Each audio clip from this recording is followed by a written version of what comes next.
what we're going to do today in this little class, and I thank you again all for joining in, and it's going to be so much fun to learn. I love doing quilting with the embroidery machine. I am not so good at free motion quilting, and I want to learn, but just doesn't necessarily click for me. I can do it, but it's not my joy. I love to embroider. And when we embroider, you get perfect results because we push the go button, right? And then everything stitches out just absolutely beautifully. So we're going to work in IQ Designer, and that is on the baby lock. It's called IQ Designer. On a brother, it's called Design Center. Okay, so let's just go over some quick fundamentals of how the Design Center IQ Designer is laid out. And I will probably say Design Center or IQ Designer, and please just accept the fact that it's interchangeable pretty much. All right, so this is our workspace, and you see, hopefully you can see that I have a little gray line around here, and that just shows the hoop that I had personally chosen for an area, and you can adjust that. And over here are our tools. So this top section right here, this has to do with creating lines. Okay, and then down here, this is having to do with fill. And hold on, we got another one coming in. Just a minute. Can't.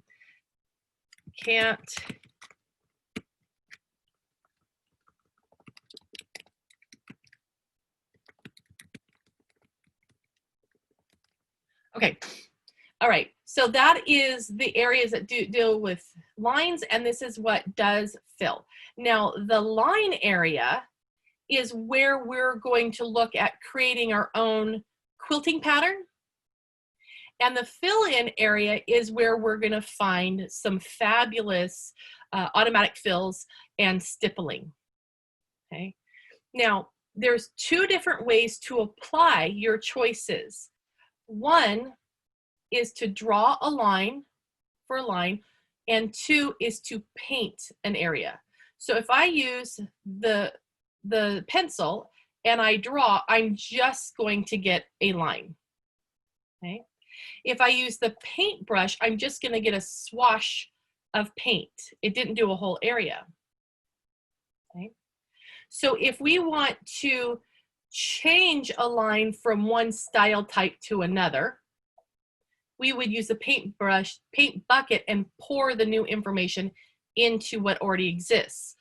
Or in a fill, we would take the paint bucket and pour it inside the area to fill that area with whatever fill we want, or to change the type of fill that's there.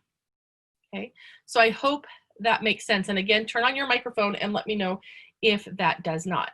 So we're working mostly with fills today because we're going to talk about quilting. So in this section here, it shows that my fill color is red and my fill pattern is a fill. If I touch that, then you see that there are different styles that are available.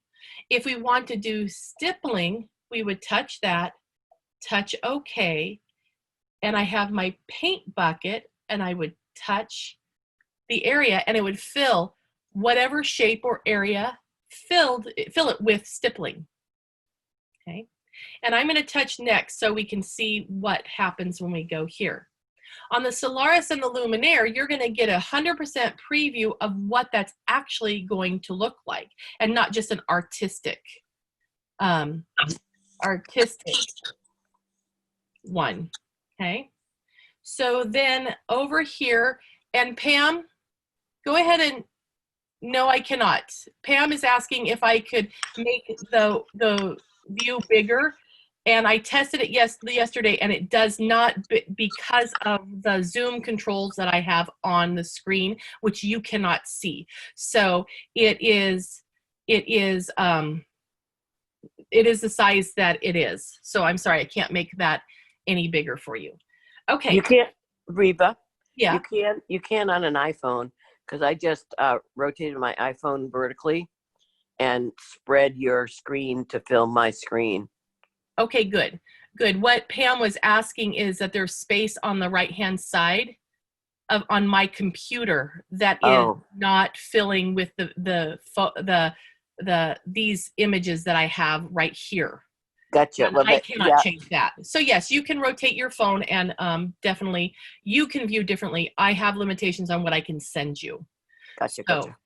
okay, so I have now, we went to next, and this is filled with stippling, and it's really kind of small. But if you want to change the stitch style in a stipple, you can do that. And there's different things over here. The 2.0 is the stitch length. And the 5 millimeter right here, this is the distance between the stipples. And this is the border distance from the boundary line. So if I want to make my stipples bigger, I can come in here and just easily change it to a different size, touch OK, and then the machine gives an automatic image of how it actually will sew out, which is really pretty cool. The stitch length, if we go up to this size stippling, I probably would change my stitch length. And if I'm going to be doing quilting, I'm probably going to want to do around a 3 at the biggest, because we're using that stitch to anchor all the layers together. If you're using a tiny stipple like this was, that 2 millimeter, the 2.0 millimeter stitch length is good, because then the shorter the stitch length, the more smoothly it can go around a curve. Okay, but these are bigger, so bigger number can apply. In the stitch length, you can go down to a 1 millimeter. I do not recommend that, because 1 millimeter is about the thickness of a needle, and you may get a lot of broken threads and the machine trying to eat your fabric down into the bobbin area of the machine, and that's very unhappy. Nobody likes that. So 2 is our standard size. When you're sewing, your machine usually defaults to either a 2 or 2.5, and so that's a good visual for you. Maybe you can maybe that will make sense what a 2.5 is for you. Okay, now if you go up much bigger, you can go up to a 10 millimeter length stitch. That is big. That's almost a 1/2 inch in length. And that would be, let's see if it will show us here how herky. Can you see how squared off that became? It becomes very herky-jerky, and also it's not going to last washings and loving and rolling down the hill, and a grass hill or whatever that may be. Okay, so just bear that in mind. Keep that stitch length and your proportion as you see fit, and you can see you can get really quite large with your stippling. Okay, so now if we were to stitch this out, we would just say set, and it would go into the embroidery, and it would not be adjustable anymore because it becomes an embroidery design. So I'm going to return, and I'm going to actually clear all, because I don't need that there. So I thought you might like to see some. I'm going to try to do I'm going to make you seasick. I'm going to move the left camera for just a second, because I want to show you some samples, some things that I've done with the design center. So let's see if I can just get it up here. Okay, I guess you can see that pretty well. This quilt is, I have little tiny stippling inside the squares here. And that was done making that stipple. I made it smaller than it originally came up and made it really tiny. And then the triangles here, I've done the same thing. And then I did make a coordinate quilt pattern to insert here. And we should be able to go over a little bit of that today as well. But we're going to talk about just generally filling your area with stipples to start with, okay? Then another one, very similar thing here, and that is this one. I know some of you have seen these samples before, and this is a little bit larger stipple. It's still nice and tiny. This one ended up being kind of crazy tiny, and that took a long time to stitch out. And this one is just as pretty. In fact, it gives more texture because there is more open space here. So just weigh out whether you want it to pretty much be completely flat because you have the stipples so tight together, or if you want to have a little bit of texture. And again, these are still really pretty tiny stipples, but they do show off better than this one does. Okay. All right, now this one is fun. This one's a little bit different because I'm not working with squares or diamonds. This quilt is a orange peel. And so inside all of these areas around the flower, there is stippling. Okay. Now, you can see it there. So that's a really easy way to add the quilting to a project, is just with basic stippling. And then we will progress past that as well today. So when you are going to be taking your project, if you have a quilt that you want to add stippling to, I have just a basic little top here. And I'm going to put this into the machine, just like, you know, it's just in an embroidery hoop. And so I'm just going to pop that guy in there. And then what I want to do is use our scanning feature so the square that I want to quilt can be displayed up here. And to do that, on a Luminaire and Solaris, the icon is up here on the top. If you're on a Dream or a Destiny, your icon, your little leaf icon is down at the bottom. Okay, I'm not going to remember all the differences between the two. And a good question, I have. Okay, hold on. Thanks, Pam. Okay, so don't you love technology? It always wants to take care of you, doesn't it? All right, so on my quilts that I just showed you, I do put my backing, my batting, and my top all together. And then I quilt them all at one time. So the one with the cherries in it that were fully embroidered, those cherries were embroidered on the top first, then the batting and the backing were put together, then the stippling was done around it. Okay, and that's how I do all my quilts that I embroider. I have all the layers in the hoop. This one is just a top, just because I just want to show you how this works. Okay, so to scan that, I'm not going to have it create the design. I just want it to scan the image. I don't want it to create a line, and I don't want it to fill it in with stitches. So we're just going to do image scan, and then I'm going to ask it to scan, and then it will do so. I love this feature on this machine. Is anyone watching? Does everyone have a machine that has the IQ Designer, or do we have some people that are here just for the camaraderie? I know that it's fun watching crafty things, and we don't necessarily all have everything, but those of you that have this feature, I think you'll agree it's pretty fabulous. Okay, all right, so now there is my quilt block, and I darkened it up a little bit so you can see.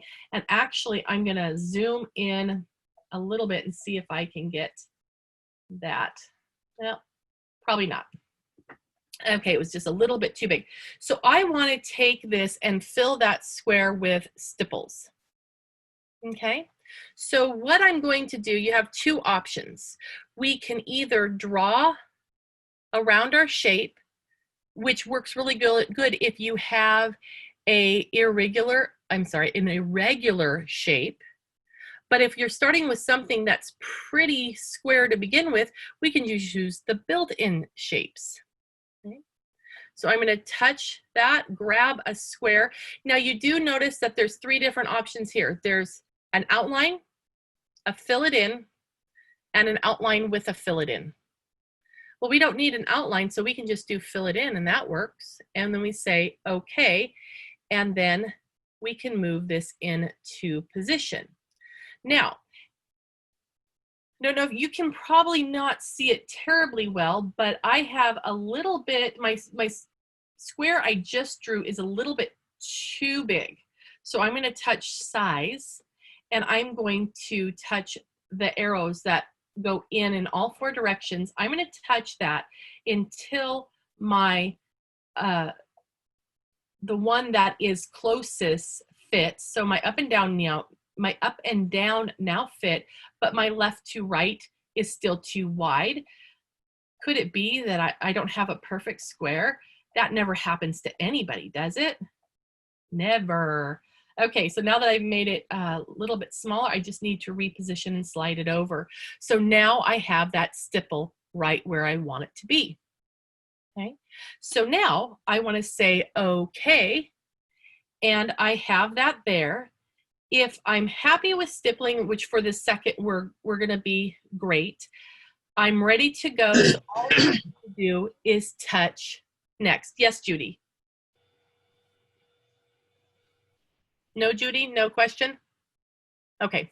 All right, so next is what I touch, and then it created the stipples that fit in my area.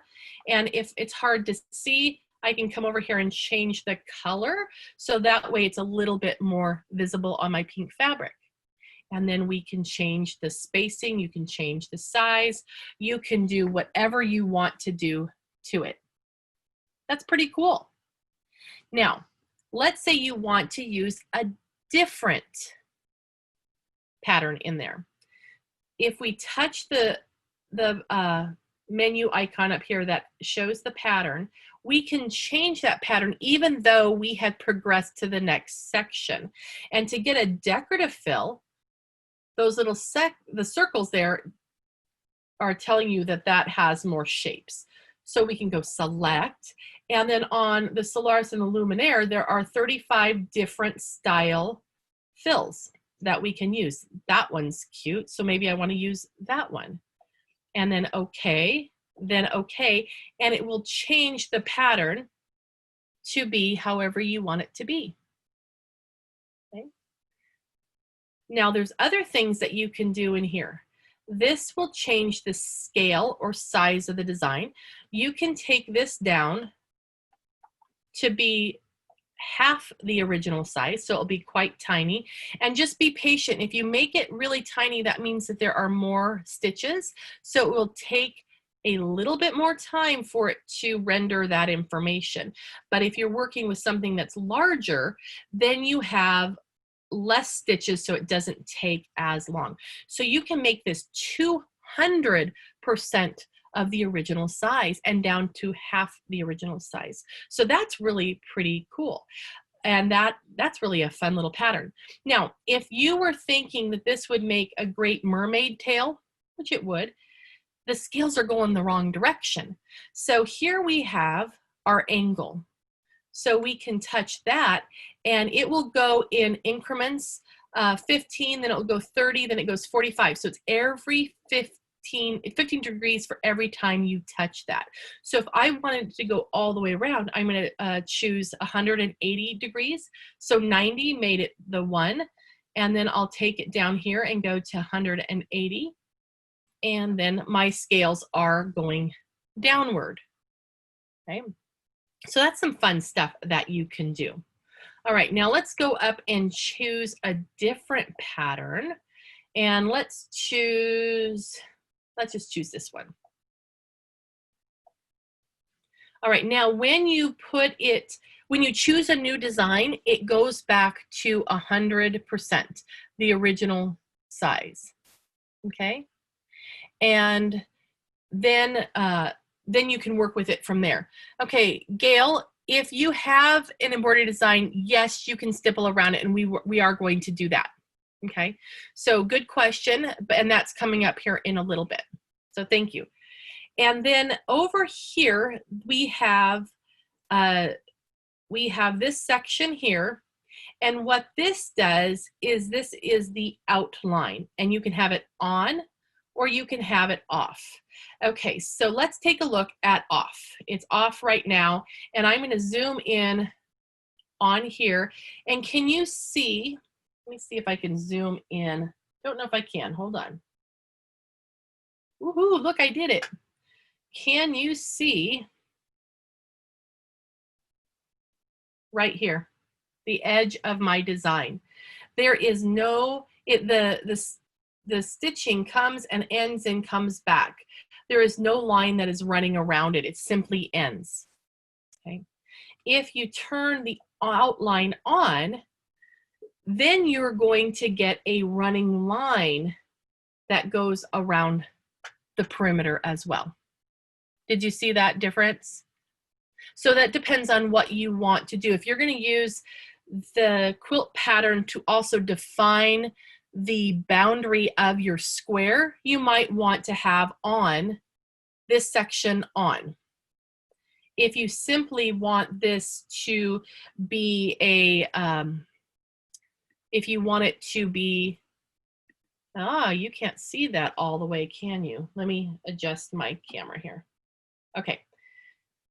So if you want the pattern to either meld into a different pattern or you want it to just flow from one section to another, then you might consider having that off. So that's what that one does. Then the next one down, this one is my favorite. So I'm going to come in here and I'm going to change our fill again to the circles. I love these circles. They're absolutely amazing. And I think they're amazing because personally, I could not free motion a circle like that to save my life. There is just no way. So what this does for us, this button right here, it is called random shift. And let me bring this up a little bit bigger so you can see. Okay, so that's how it's going to sew out. But if we touch random shift, we can adjust the amount of shift it randomly does. Okay, so I'm going to take it up to 3 so you can see the most extreme circumstance of that. And can you see how now the bubbles, the squares, or I'm sorry, the circles are oddly shaped and they're not necessarily perfectly, they're not consistent, right? They're just very, very random, which is really pretty cool. It looks a lot like aggregate pebbles, which is really pretty fun. Okay. This one right here is the position offset. So let's go grab back this one. And so I can show you that. Position offset moves the fill within the hoop. Okay. So if you notice, it is now centered, right? That is centered in the hoop. And then, let me move them over a little bit. Okay, so that's the center of the hoop. Now, if I choose the position offset, I can move the design up and then I can move it over and say, okay. All right, and now it moved it. Now, I'm going to go back because I want to show you an example of that. I know that that doesn't, you're like, but why would I do that? Let's take this for example. Let's use this fill pattern instead, and I'm going to paint bucket and do that. Okay. Now I'm going to, if we stitch that out, okay, and then we create another one. So let's do next and set. And I'm going to put this in our embroidery hoop. There's our embroidery design. And I'm actually going to just add this into memory just so we can come back to it. Okay. Now I'm going to go back to IQ Designer and I'm going to come in and I'm going to grab that again and fill my area. Well, this time it's big. I guess you'll get the idea though in a minute. And then I'm going to say next. And now let's offset that. So I'm going to take this up and over and then say, okay, it won't look much different here, but if I set that, put that in the embroidery design in the hoop and add another one. So since I saved it, it's in my pocket and there's the one that I saved and set. So now take a look at what we have now. We have multiple layers that have shifted. So had I used the exact same shape to fill this with, then it would have been one unit just with the pattern shifted. And that can be really pretty if you're using multiple colors of thread, and it gives some neat dimension. So that's just a little idea of something you can do there.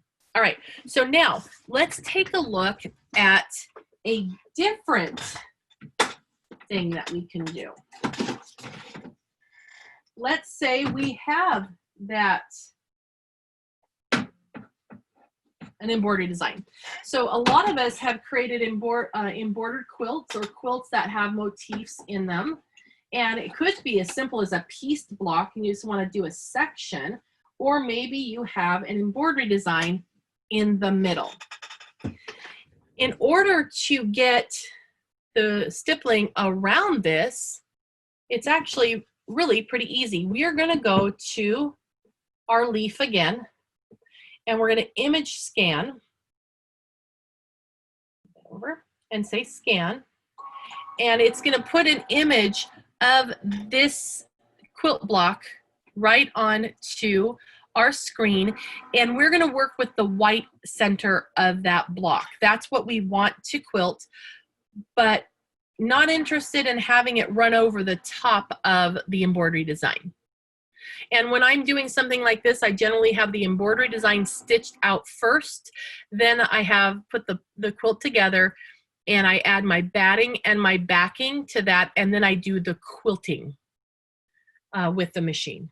All right, so let me darken that up a little bit, and I'll make him a little bit bigger so you can see him there. All right, so here is our little design, and I'm going to use the pencil right here to draw around my design. Now I am actually going to zoom in even more because I can, right? All right, so what I'm going to do now, bear in mind I'm left-handed, so I'm going to try not to get my hand in the way, but no guarantee. In fact, maybe I'll put it up there. Maybe that will give more area for me to make it so you can see better. All right, so I'm going to touch my pencil, and then I want to draw around my area a line that is a boundary. And what that will do for us is it makes like a fence, and the stippling cannot fall in. Now I'm just going to use my finger because I never lose my finger. It's always attached. The machine does come with the stylus. You can put in a mouse, you can use a digital pen, you can do all those sorts of things if you would like to, and that would be great. Now this is a Quilter Select 3 by 12 inch ruler. I like to set it across because the edges of the machine here are raised, and I can set that across and I can rest my hand. Being left-handed, apparently y'all right-handers don't have to rest your hand on anything, but this sure makes it easy for me to be able to draw, whether I'm using a digital pen, a stylus, or my finger, because I like to be able to rest my hand on something. So I'm just going to simply draw around my area, and I am just going around. Now, if I was really stitching this out, oh, well, fine howdy doody. Did you see that? The pan moved. I'm going to turn the pan off. Lesson learned. Okay, so I'm just going to come in here and draw this. Now, we can go back and edit our line should we want to. But I am just drawing, and when you draw, whether it be with a stylus, your finger, or a digital pen, you want to make sure a couple things happen. One, constant pressure, constant line. If you're using a digital pen, you want to slow down a little bit, and you may need to slow down a little bit with the mouse as well. And then that will help you. I have a really big ooger over here. Can you see my ubi? So let's get over here and take a look at that. That I'm not okay with. So I'm going to grab my eraser and I'm going to come and erase that. And then I will turn my pencil back on and I'm going to redraw. Okay. Now, when you redraw an area, or when you start an area, or start your line and end it, you need to cross over. So you can see here, there's a thicker area. That's where they intersected. And let's go back to where I started drawing and take a look. All right, this, let me turn the brightness on the display down a little bit. I was thinking I might not have crisscrossed those. It's even okay if you cross them. So if I take that and make sure they crisscross, because this line, in this instance, I'm not interested in having that stitch out at all. I want that to have no line value at all. So let's go back and let me show you what that would look like. So here is what I just drew. And I'll lighten that a little bit. See my design? If I go to next, it's going to show you a preview of how it's going to sew out. Right now it's set for a satin stitch. That is not okay. So let's return, and I'm going to go up to my line choices, and I'm going to choose no line at all. See the no line? It's a zigzag with a red line through it. Touch that, and then I want to change this into a no line. So to do that, all I need to do is touch the paint bucket, because I want to change the information of what type of line that is into no stitches. So I'm just going to touch that. And did you see how it grayed out? Let me go back. I'm going to touch it back again. See how it's dark? And then if I touch it, it lightens. And that is telling you that there is no stitches. And it will even say here, there's no stitches. Can I do it to 2 or 3 different items, leave unstitched at a time, like 3 different cherries? Around the boundary around the cherries?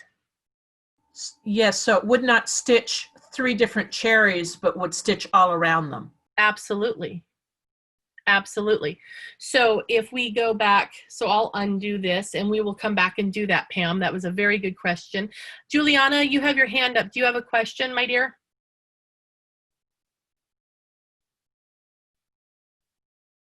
Okay, just holler at me if you do, okay? You can unmute your microphone and ask if you, oh, I already answered it. Okay, that's fabulous. Look at how wonderful that is. Okay, so here is, let's turn our background back on. So for Pam's question, which is an awesome one, can you change the, there's actually a couple of different ways that you can change things all at one time. So we have our line around our quilted, our design. Okay, and then I have a basic square here, so I'm going to do the same thing we did before and choose the square, but this time I'm going to leave it on the outline because I don't want it to fill in the whole thing. Remember how when I chose this last time, it filled the whole square with the red stippling? Well, I don't want to stitch over top of my design, so that is, that needs, you know, we want to leave that protected. So we're just going to make a square around our white area.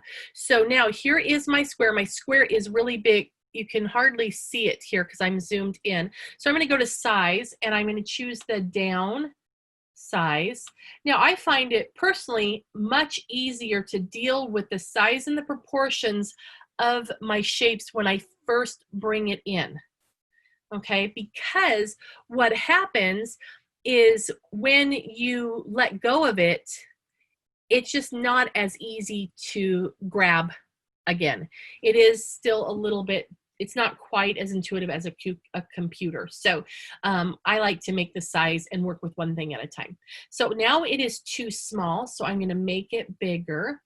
And I'm going to get to the point that whichever is my smallest area, it matches that. So now you see that it's going to come to the width before it makes it to the proper height. I'm going to move that over a little bit. Okay, that's good. And now I need to make it taller. All right.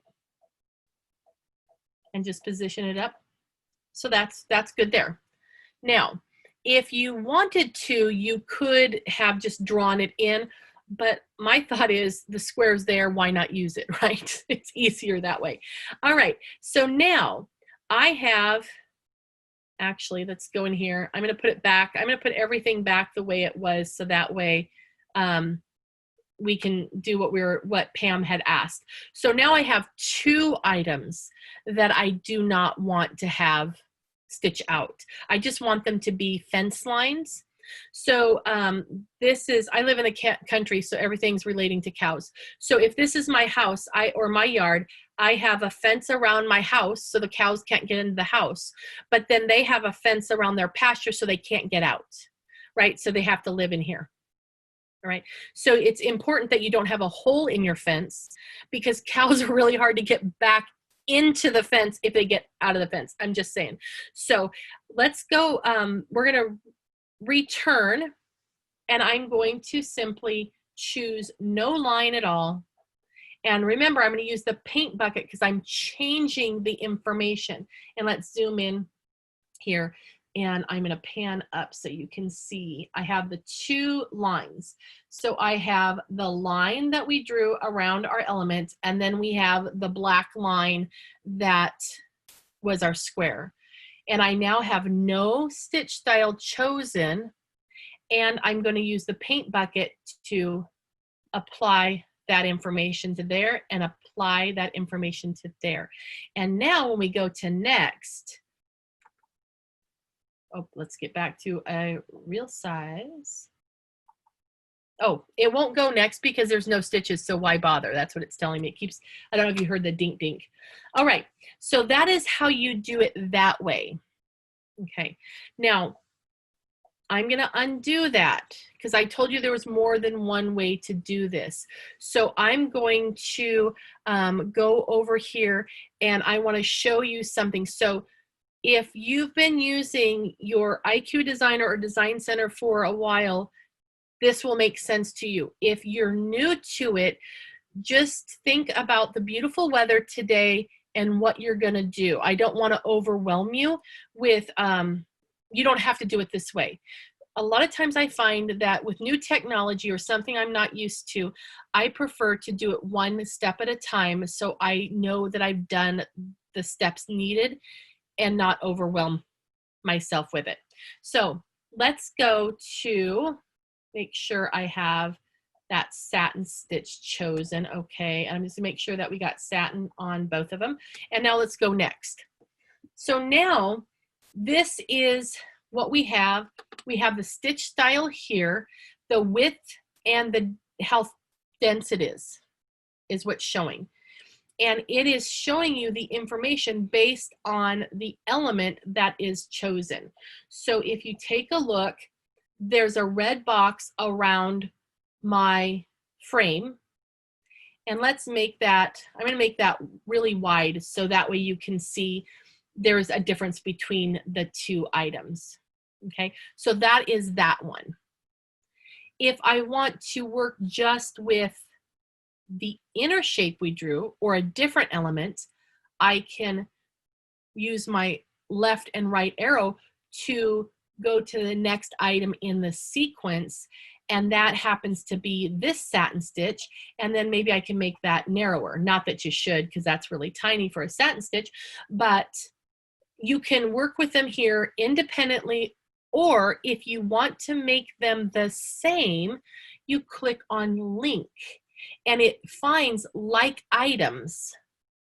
These are both lines, so it found both lines, and now they're both selected, and we can simply come in here and we could work with them. Now, we can't turn off the stitches at this point, but I can turn them into a running stitch, both of them at the same time.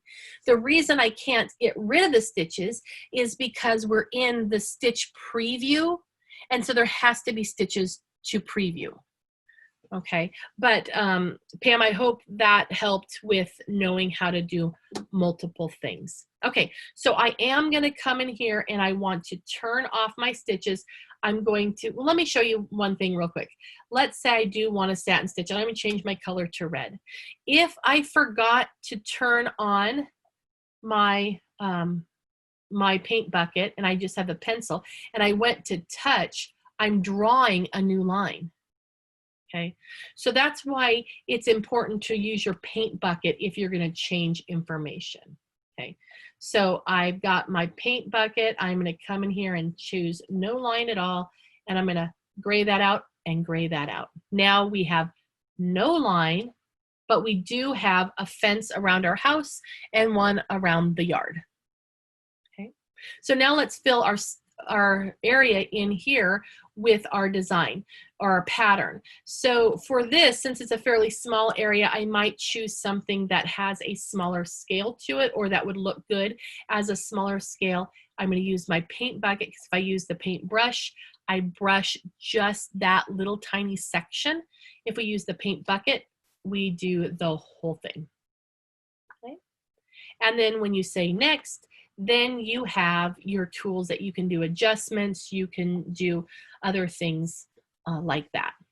Okay, and let's see. Oh, this is a great question. Okay, let me go back. I love this question. All right, so let's okay, let's take this for the outer area. So the question was, what's the best way to know if you've sealed your area? Because you don't, remember, you don't want to have a hole in your fence, right? So I'm going to come over here and I'm going to choose my line, and I am going to draw my line around my area. Now again, if I was doing this, whoa, that's bad. So if I was doing this for real, I would come in and I would use a shape probably, but for this purpose, I'm going to draw that. Now, apparently there's oh, you can't even see. It looks so good from a distance, doesn't it? All right, so let me come over here. So what I was correcting is apparently there was a tree. My fence had to go around a tree. You know, that's just how it was. Okay, so let's go back here. Now, if you're working with a design and you're not sure if you have everything sealed up, when you come here, and I'm going to grab a whole different color, and I'm going to just want to fill in this area now as well. Now remember, I put a fence around the brick. So now we're just going to have our stippling right in the blue area, right? So I'm going to touch that and do that. Uh-oh. The best way to know if you have a hole is that if your cows get out. Okay, so then we have a hole. So I'm going to undo. And then what I do is I zoom in really big and I find my perimeter and I walk myself around my perimeter.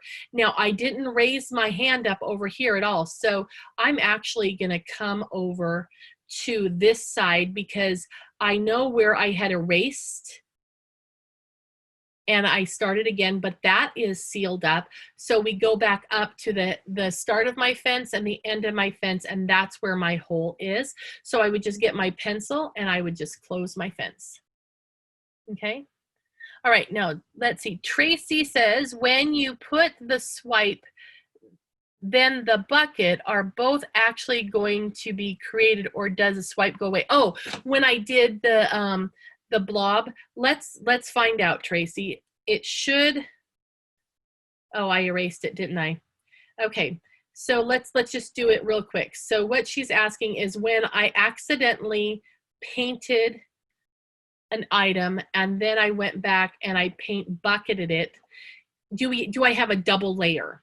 So when I come here in the preview, you're gonna notice when I cycle through here, I don't have a double layer. I do have a mystery something there that I didn't erase. Apparently I had a little blob there. But if you have if you paintbrush in an area and then you completely fill the same area, it cancels out. Okay? All right.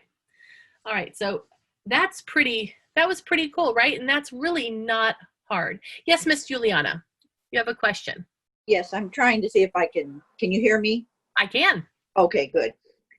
On the other page, we're at the top of your screen to the right of the red line. When you go to that page, there's some icons, and sometimes I get confused, and I did this at least 3 times right, and I can't remember what I did. At this page right here? No, let's see. Go. This page? I'm pointing, sorry.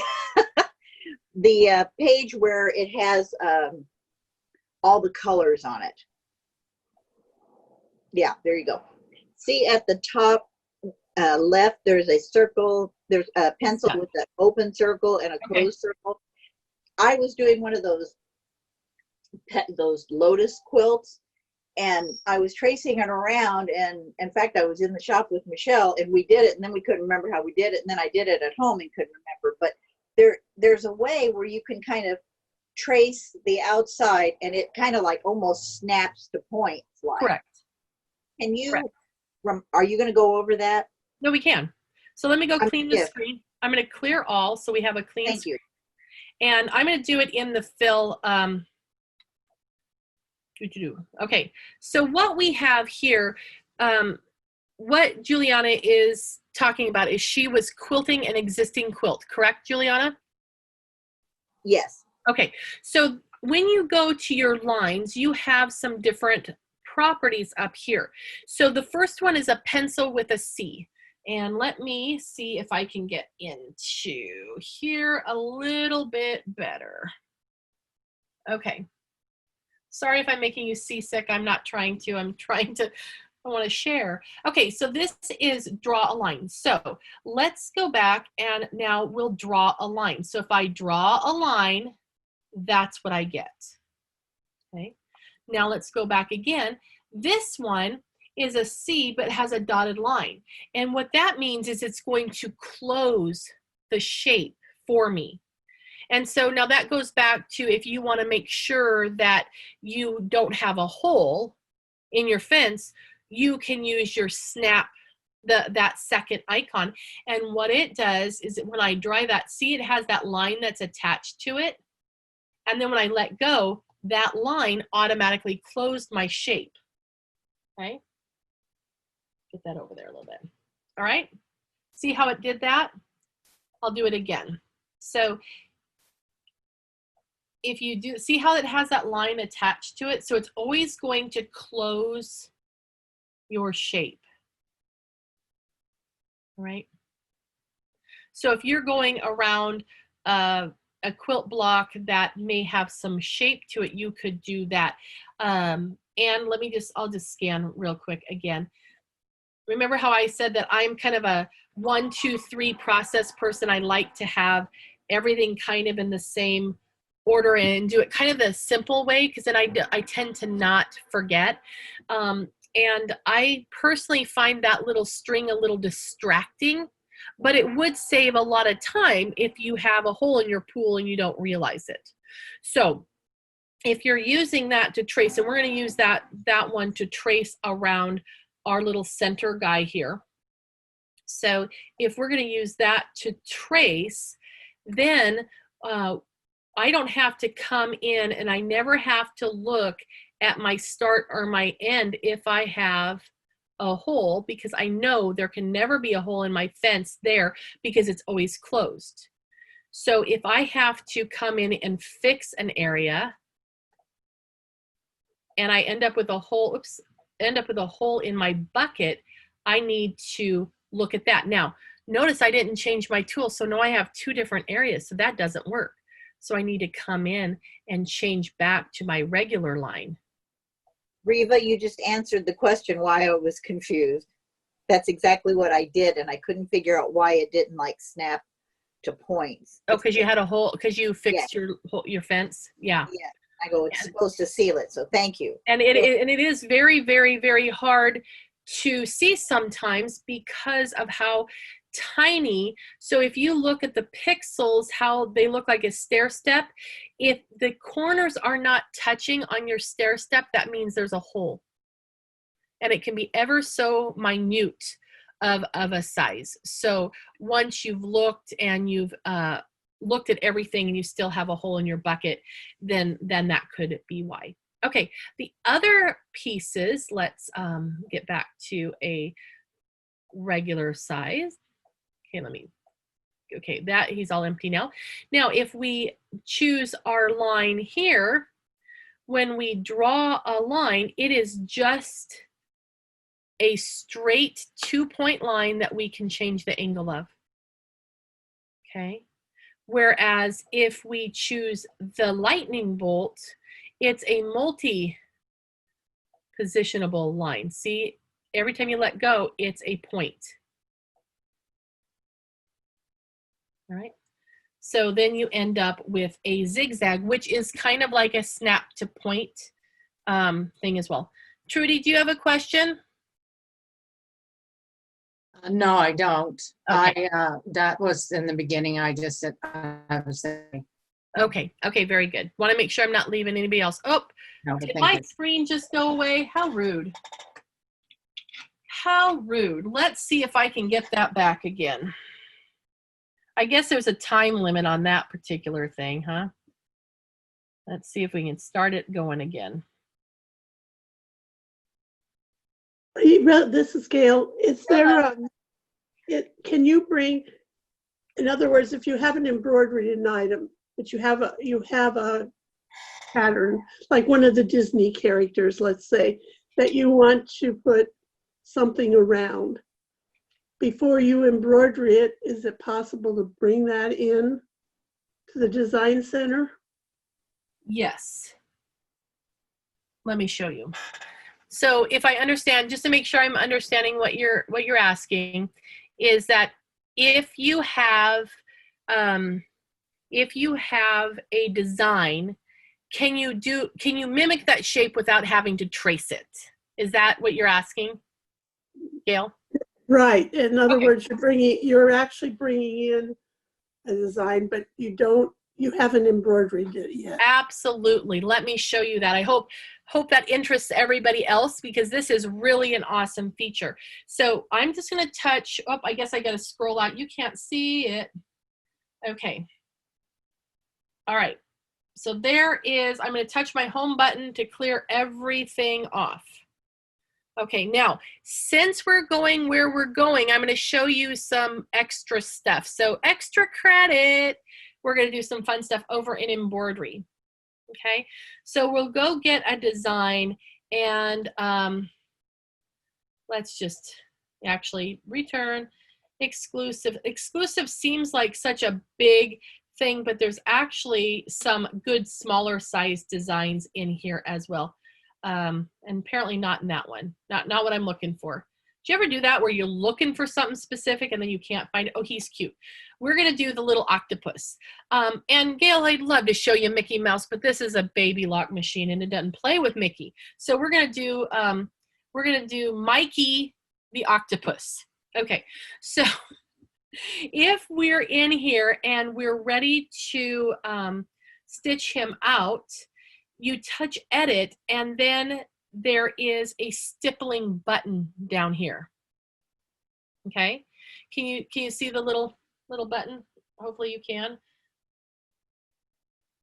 This little guy right here. Okay, so when I touch that, what it's going to do is automatically fill the entire background with stipples, and then you're ready to go. But just know that this is a little bit different because it is stitching out the design and the stippling in one hoop. Okay, so just bear that in mind. So you can have it do all the way around. This is my hoop size. Oh, haha, can't see that. Okay. All right. So this is my hoop size, and you can adjust the hoop size so it actually reflects the hoop size you want to use. You cannot custom fit it to a square that you already have in your fabric. It's based on hoop because we're in the embroidery side. I hope that makes sense. Now, if I want, see how my stipples go right up close to my Mikey the octopus? If I want to have more space around him, I'm going to change that distance, and I can take that up and add more of a gap. See how it's not as tight on him now? I hope you can see. Let's look at Mikey. See how now he's got his little bit more, he's more comfortable. He's got more space to work with. Okay, now, another thing you can do on spacing, do you remember what that is? Spacing is the distance between the stippling, between the loops. So if I make that bigger, it's gonna make it bigger around him, okay? So that is the same information here as it was over in the design area. But now I'm going to do something else that's way cool that we cannot do over in IQ or Design Center. And that is up at the top, there's a little flower with a couple of outlines. And it's 2 outlines. That's important to know. Flower, 2 outlines. It does echo quilting around your area. How doggone cool is that? I mean, applause, applause, right? So that is how you create echo quilting. And if you want it to be tighter in on him, I would change the distance. And notice it kept my settings, the spacing and the distance settings that I had from my stippling. So it's kind of nice if you want something open and airy, you don't have to start over. And then I can take the distance down and make it a little tighter fit there. And that's really pretty fun. And it takes longer. Why? Because there's more stitches, right? Same thing. So is that not the coolest thing? And you can do that on any embroidery design that you have on your screen, even if it is one that you've brought in from somewhere else. Yes, Miss Gail. Okay, on your little octopus there, so can you move him into your design center and No, then ma'am. do stuff around him? Okay, So, that's okay. what I thought. Yes, I know, but we're not there yet. Oh, okay. We're getting there. Thank you. So Okay. the octopus, no, but we can build a fence that we can move. Okay. Okay. So I'm going to come back and I'm going to cancel this. So now I just have the octopus. Okay. But remember, I said I was doing a bonus there. That was bonus information. What we just did is we could build stippling right in embroidery. To the right of that, we have a flower that is only 1 line. Remember in stippling, if we want to do the echo quilting, it's a flower with 2 lines because echo, you have multiples, okay? This one right here has 1 line. And what that does is it builds a fence around the shape. You're building a custom fence. Now, it's right up against my octopus, so if I want to have him be able to breathe a little bit, I'm going to move that distance out a smidge, and can you see how it now is expanded? Okay. Now, the next thing that we're going to do to be able to build that fence and use it is we're going to touch memory. And what it does is it adds it as a custom shape into the same place where we found the square over in IQ Designer or Design Center. So I say, okay. Now, we're going to clear the screen. We're going to go back to IQ Designer or Design Center. And here's my open area, my work area. But here's that symbol. Here is my circle and square, my shape area. I touch that, and there's that same flower right up there. Touch that, and there is my octopus, but it's only the outline for the octopus. So now we could come in here and we could choose to make waves around him. And I'm going to say, okay, paint bucket, the cross hatching. But dig this, this is so cool. I'm gonna rotate him to 45 degrees and I'm gonna do the random shift. And look at our octopus, he's swimming in the sea. Isn't that cool? So now you have tons of opportunity. So shall we go through how to build our custom fence? Would you like to see that one more time? Crickets, So you yes, on me. Reva, Pardon? doing it this way where you build just a shape of little Mikey, then if you, so then you would save all that, and then you would then line it up under embroidery. And I mean, how would you get the octopus in that open hole then? Oh, okay, that's a very good question. Okay, can you pretend that's an octopus? Yes, for you. Oh, thank you. Okay, so now we're going to set that, right? Now, one thing, there's two ways to do that. Does everybody understand the question? The question is, if I have this was my octopus, and I used it as a custom shape, and I took it into here and made the C. How do I know that they're going to line back up? One way is when I hoop my quilt top to stitch out Mikey, my octopus.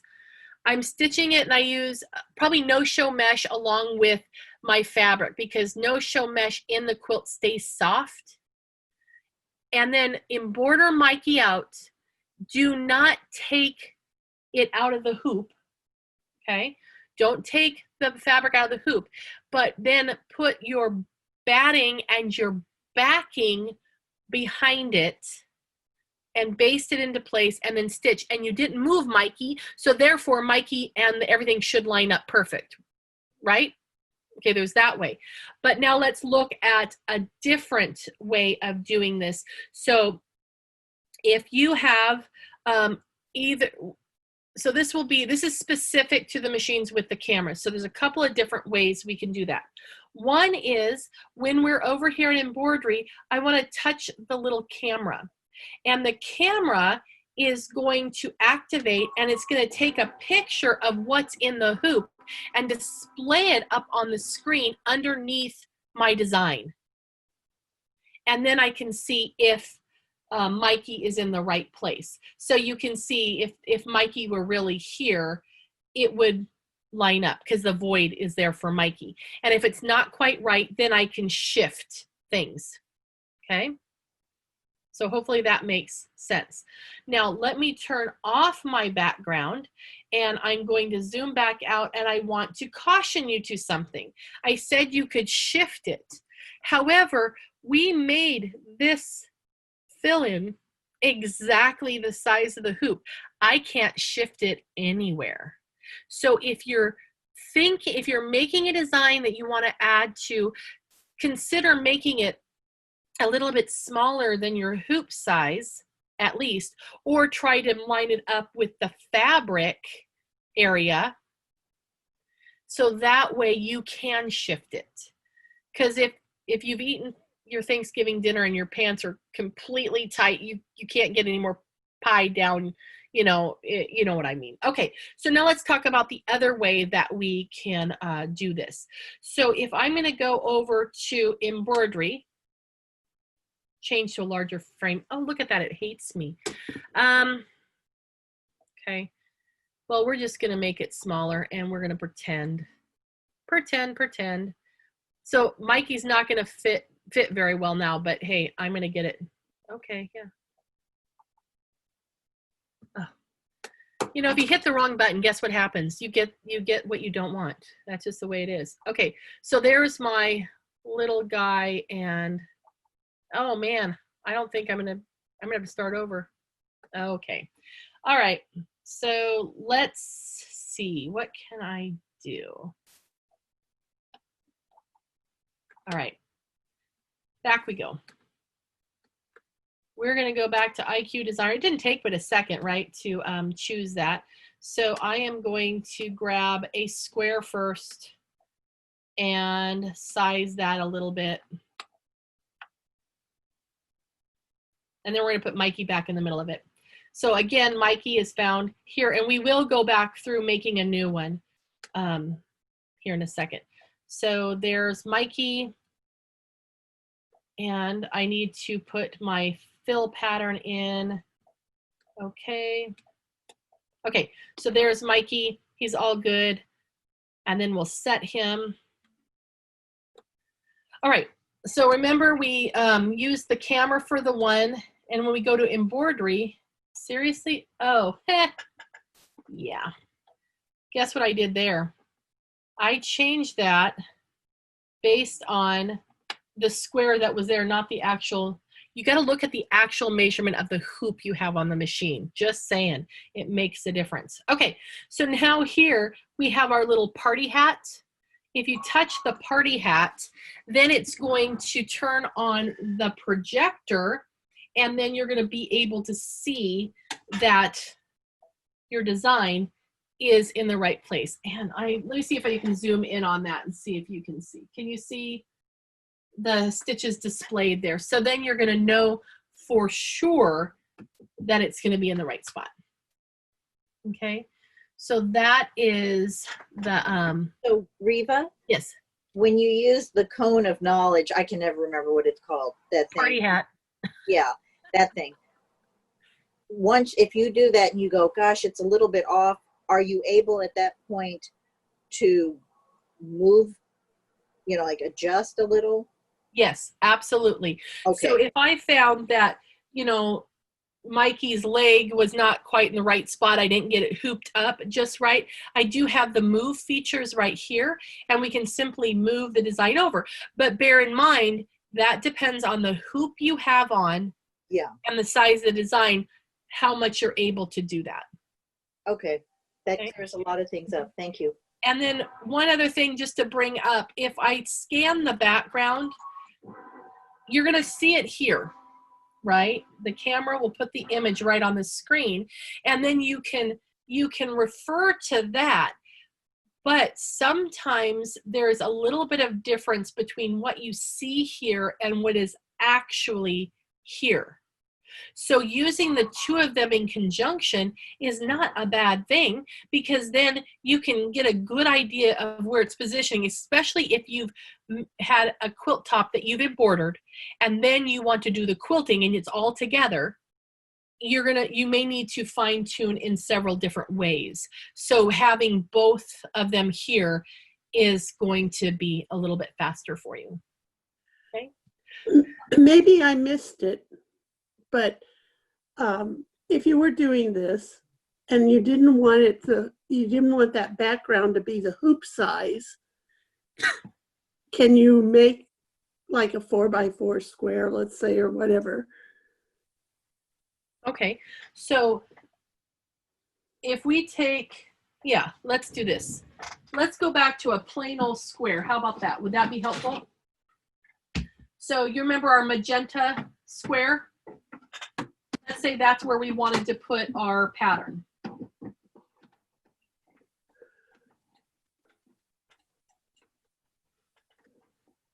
All right, put our lid down. Okay, all right, so now, Gail, we are going to, 2 steps. Can't do it as one. Okay, there's a question before we get that way. It says, either way, you are stitching out Mikey and stitching out stippling as 2 separate steps. Can't do it as a continuous one process. Sure you can. If you're ready, say you have like this one, it's all put together. I have no embroidery in here yet. If I wanted to, I could embroider out Mikey and then just stop when Mikey's done and put my batting and my backing underneath the hoop and then stitch out the stippling. Okay. But that might be a little bit more of a challenge if you're working with something large. If you're doing a table runner, that may work. Okay. The other way to do it is to hoop your batting and your top, sew out Mikey, stitch your stippling, and then before you're all done with your quilt, you just add the back on and then just stitch in the ditch to hold it all together. So that's another way you could do that. Okay, whichever is easier for you. Okay, all right. So I hope that, Pam, I hope that answered that question. So, and then when I'm stippling on a quilt, top batting and backing, do I use a stabilizer? It depends. if I use a stabilizer or not. I like, when I'm doing my embroidery, I like to use either embroidery batting or battleizer. And it's a batting that has like no-show mesh kind of stuff in it. And you can't feel it. It's soft on both sides. It looks like batting, but it can hold stitches. So, and then it doesn't bubble and stuff as much as some battings will. And that's a technical term because I'm an embroiderer and a garment sewer, and this quilting thing is newer to me. So there you go. Okay, that's my my slang for batting. Okay, so let's go make another pattern. We'll go back in here and let's see what we can find. Let's find, oh, we don't want to quilt. We're quilting. Why do we want to quilt? Those are all big, so I'm not going to choose that. See, novelty. Oh, that's big too. How big is that? Oh, that's really big. How about let's try an elephant. Oh, he's cute. Okay, so let's say I'm going to want to put this elephant, well, actually, ignore the blue background. Just ignore him. We have this cute little elephant all stitched out, and we want to make sure we have a fence so we can add stippling when we are done and ready to quilt all the layers together. So I'm going to come in here and I'm going to touch edit. At the bottom of edit, there's the flower that just has the one outline around him. It's like a cookie cutter, and that's what we want to do, is we want to make an outline around the perimeter of our cute little elephant. Okay. And then what we're going to do is simply touch the distance so that way it's not right up on top of him. It has a little bit of a space around him. And this also can help with realigning. So that way you have a little bit of wiggle room that the stitches aren't going to come right up over top of them. You have a little bit of space. Now that's only 1.5 millimeters. So maybe you want to have it be more, which can be really cute because then it can have a little bit of a puff in between. And I'll show you something to make that work.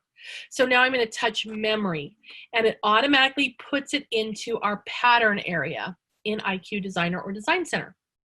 So now let's go to IQ Design Center. And I have my quilt. I'm ready to stitch out, and there's our elephant. Let's see. Let's find an elephant.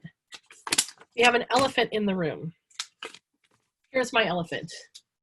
Fancy dancy elephant, don't you think? Post-it notes are amazing. Oh, I don't know if he'll stay. So, okay. I got, just have to keep things going. If I start something, it didn't work, I gotta find a way to make it work. There's our elephant. Okay, so there's our elephant.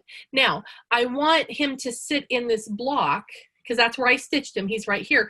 So I want to keep my stippling in here, but I don't want it to run over the elephant. And that's why we made that custom fence for the elephant. So I am going to go ahead and scan the background. And then that way I'm not dependent on what size hoop we're working with. I can set the actual shape for our actual block, the fabric, the way it really is. Now, before we've used squares, and when you do a square block, does it always turn out 100% exactly 5 inches by 5 inches and it's straight? No. Not necessarily.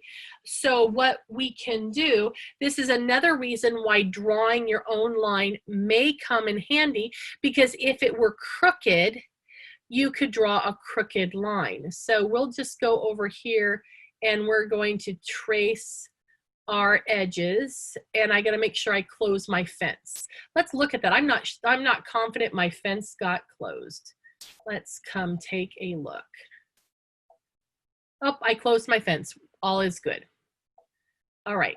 So here is my my square, and of course you would want it to make sure it lines up exactly. But now I want to come in and I'm going to go get my elephant. And there's that same flower icon, and there's my elephant, and okay. So now it brought that in, but you can see my elephant's actually over there. So I want to shift my elephant so it lines up with the elephant on the fabric. Do you all see that? See, it was over there, and that is not where my elephant is, right? So we're just going to touch and drag that so it's in the right spot to begin with. Then we're going to choose how we want it to be filled and stipple around it. Okay, so now, I don't know if you guys like to learn from mistakes, but let's learn from some, because you know, sometimes I think I'm smarter than the machine. I'm just saying, and I think it's going to save me time. So let's say I have a quilt with 15 of these elephants in that block. Well, I can come here and say next, and then just save it into memory, right? Let's just say that's it. I don't like that, but we'll say it is. And I can put it into memory. And then I've saved that. So I can bring it up and I can embroider it time and time again, right? Doesn't that make sense? Don't do it. Okay, so on this quilt, I have the orange peel flower in every single block. There's a positive and a negative. So there's a white print and then a coral print every other flower. So this shape is the same on every single one. So I thought, why not save that and then just bring it up and move it and stitch it every time. I spent more time making sure it was placed properly than it would have just to simply redraw it.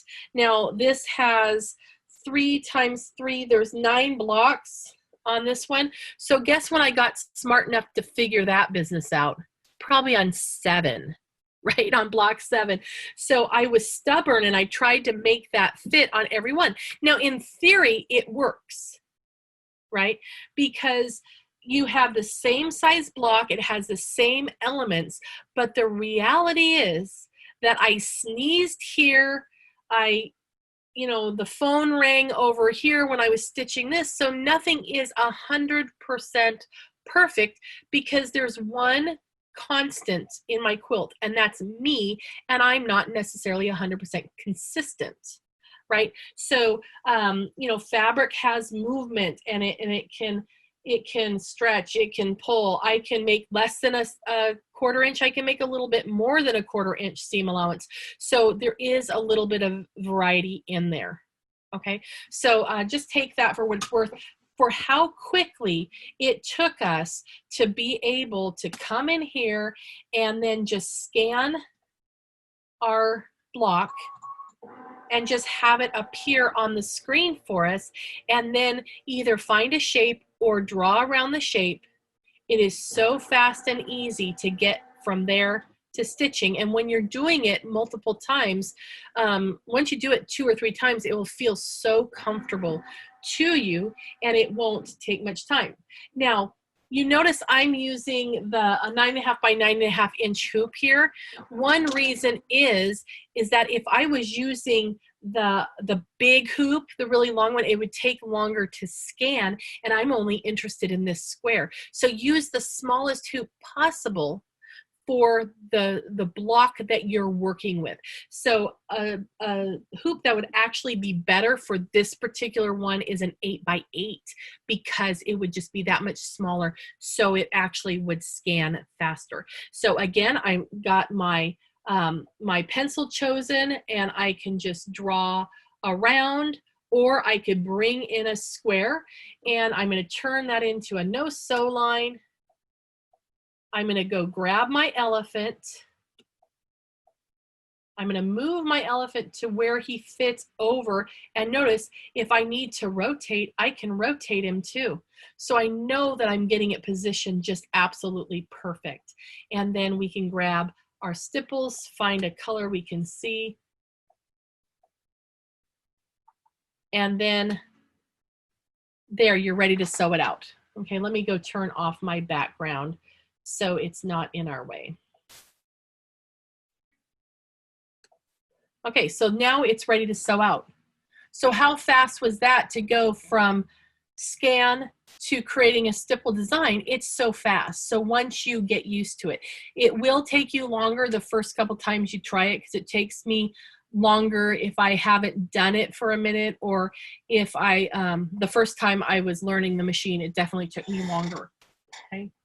So any more questions on that? Okay, how do I attach the top batting and backing prior to quilting? Okay, Joanne, you're gonna have to help me. Are you meaning, how do I attach the 3 of them together to get it ready to go? Or, okay, all right. So if I have, where do I have something? Okay. And a friend of mine is she's an amazing world-renowned quilter. Her name is Amanda Murphy, and she is a premier person for Bernina. And one thing that she says, because remember, this quilting thing is not as intuitive to me because I'm an embroiderer and I'm a garment sewer. And so while I love it, I'm learning and I try to absorb as much as I can. So what she does for her quilts, and she has, Bernina has even commissioned her to create quilts for them, and hers are just always absolutely stunning. So what she does is she says you must first quilt the bones of the quilt. Okay, so when she's doing a wall hanging or a display piece, and she designs fabric too, so her things are amazing, she goes in and she stitches the main bones of her quilt. Okay, so she does a stitch in the ditch. All right, now, and that's one way you can do. If you're a casual quilter and you're having fun, and maybe all those rules or ways to have display pieces is not where you're going, then there are different ways that you can get there. So hold on, I got to go across my room. I didn't think to bring this over.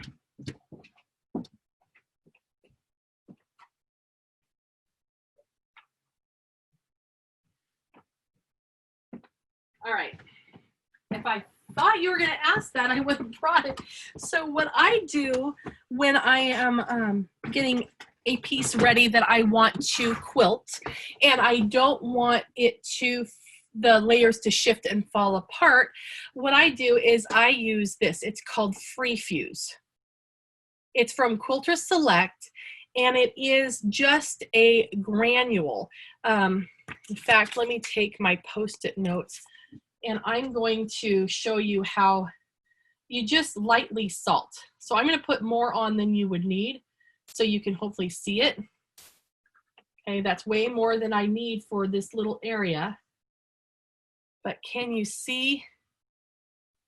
It's just this little granular that is, well, it's magic powder. It's pixie dust. That's what it is. No, these will fuse your layers together, and you just want to barely lightly salt your layers. So I lay out my batting, and I put my top over top of it.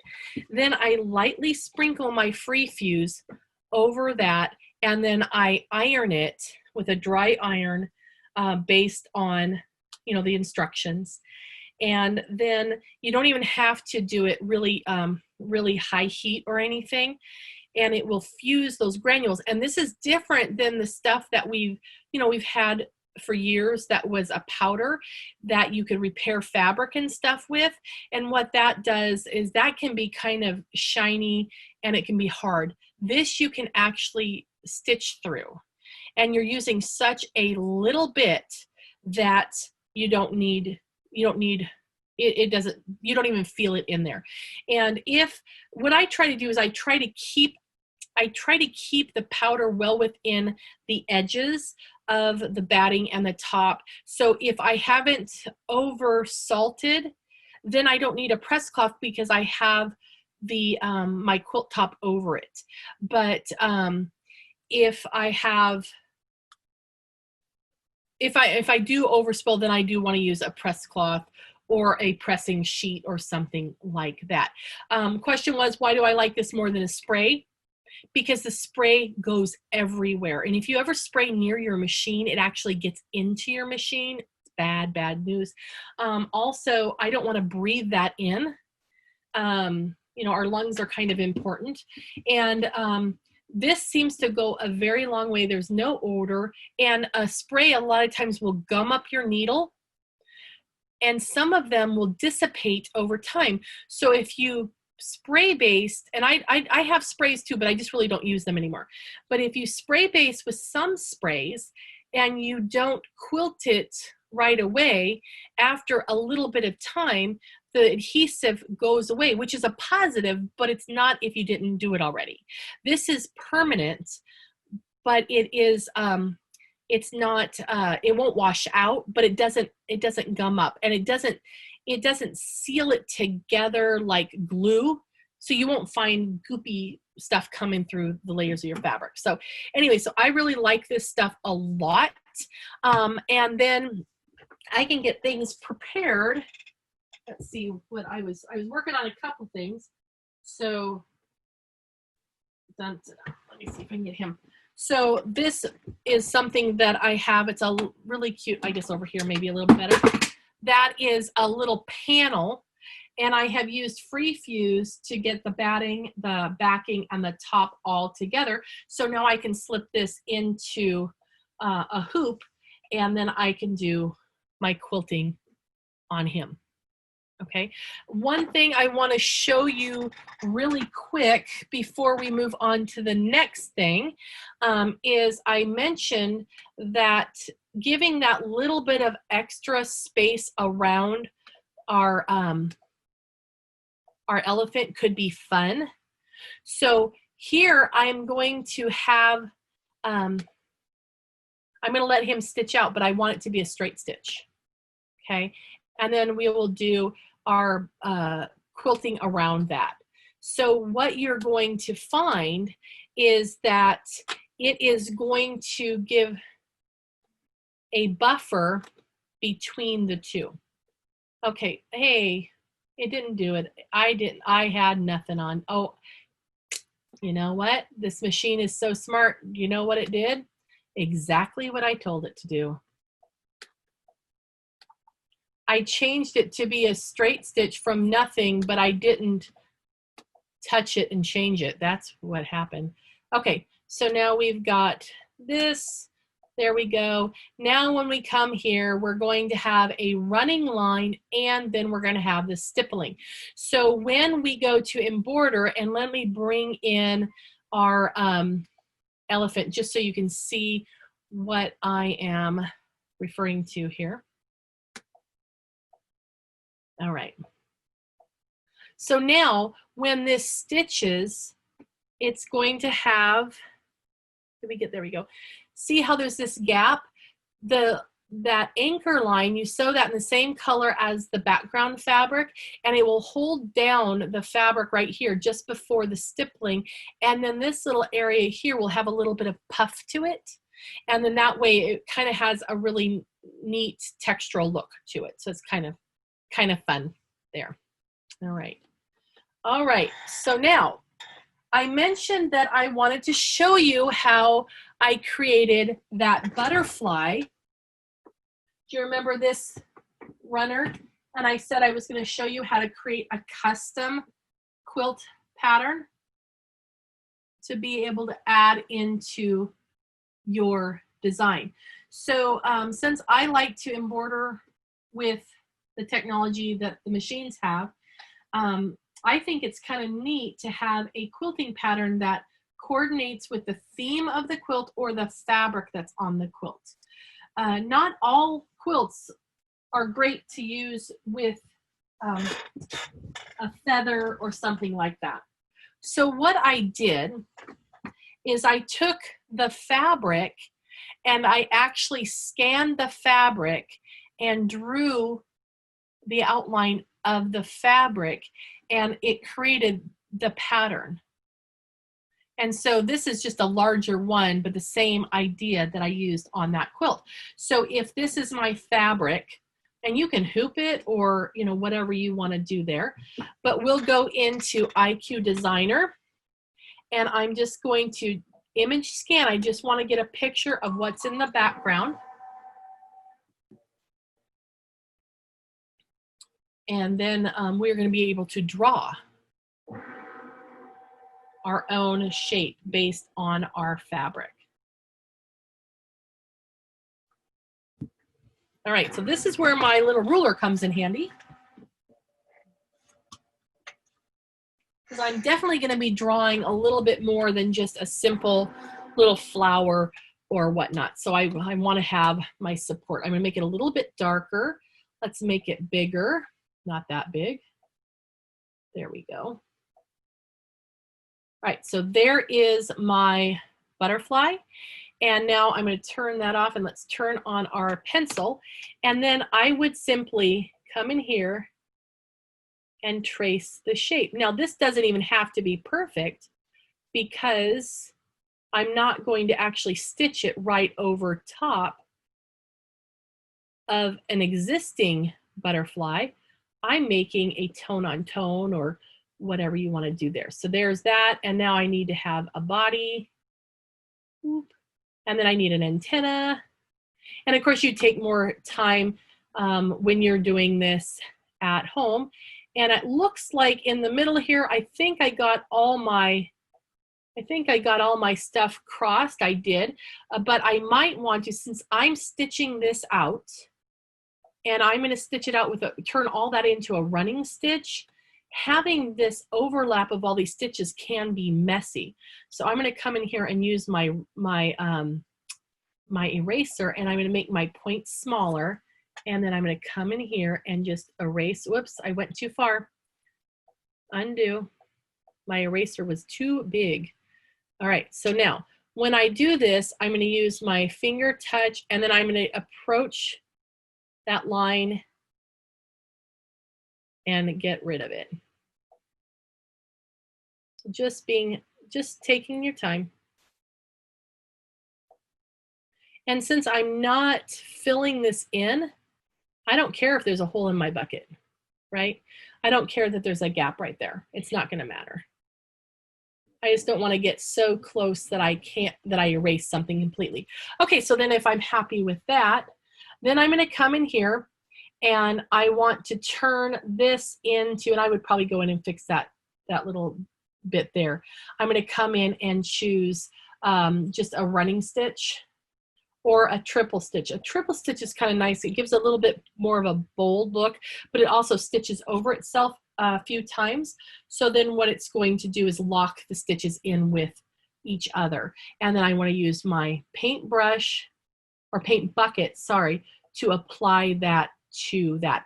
And if every line is touching somewhere, then the changes will happen. If you have a break in the line on two spots, so there's an isolated area, then it would not change it. And that's how I made this design here.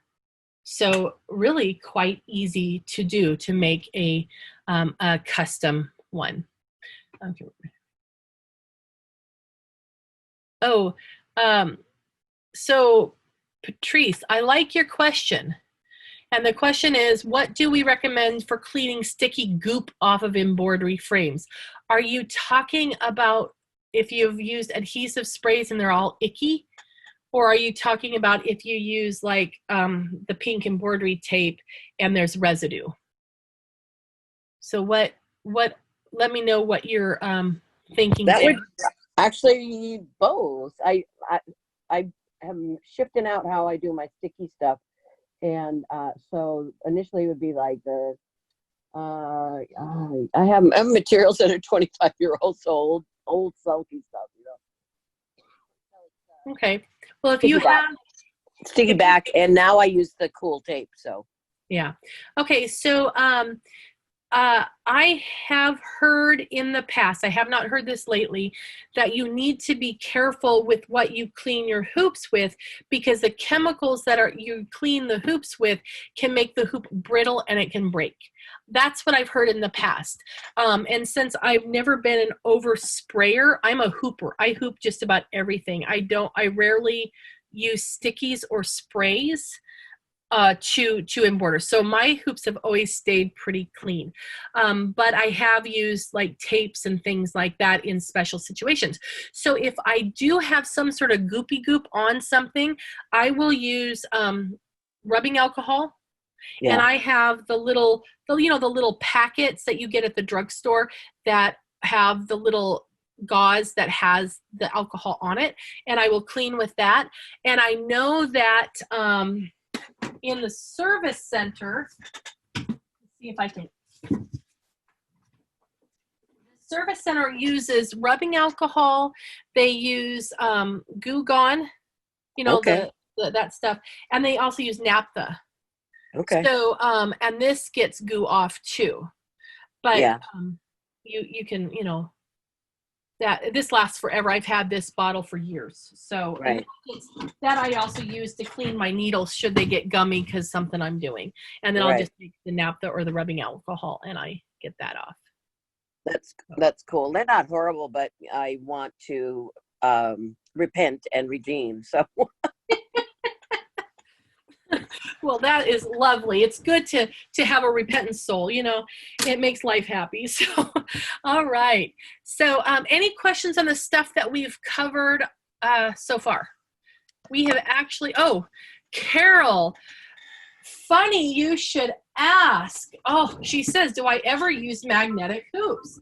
Well, as it so happens, I happen to have, you should see what I have prepped over here on the left of me. I have so much stuff because I just did not know how far we would get, right?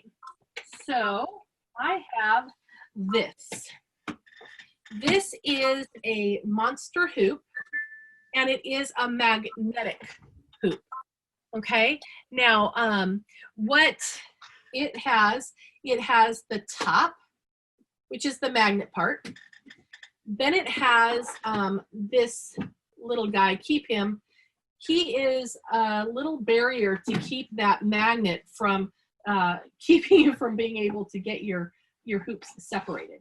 Now, these, if you have not tried a magnetic hoop lately, it is a huge difference. The magnet hoops that first came out, the magnets were a little bit soft in that if you were doing like an applique and you had to take them, that you were handling the fabric a lot, it would shift and the fabric wouldn't stay necessarily taut, and that could be problematic. Okay, so that being said, if you're doing a big applique or a Kimberbell project, just bear in mind if you're doing something that needs to come in and out of the hoop a lot, or you're handling the fabric a lot, just be very, very cautious. So let's slip this little guy in here and we'll pretend we'll work with him for a second. So then I have my magnetic hoop. So I have the base already on the machine. I have the fabric laid over, and I've got my backing, my batting, and my top, and they've all been free fused. And then this just slips on, and I'm just sliding it along so I can get it rather smooth. Now there are little finger grips here so you can lift, but this thing is not really going much of anywhere, right? It's going to hold that. So that brings me to talking a little bit about doing custom free motion quilting with your embroidery machine. And I really like to do this. Let me see if I can find this one right here. So this quilt, this little runner, it's not a quilt, it's just a runner. Let's see. I fell in love with this. I saw it at a shop in Salt Lake City, and I just absolutely loved it. And here I have the little flower petals. You can see this one because the thread is lighter. So here I've used what I'm going to show you to create this custom quilting. And I actually tried to do it free motion. I tried it several different ways, ripped it all out, and I became very happy when I did it on the machine. Okay, so what you do is we're going to come into IQ Designer, and this is where you get to relax and have a good time.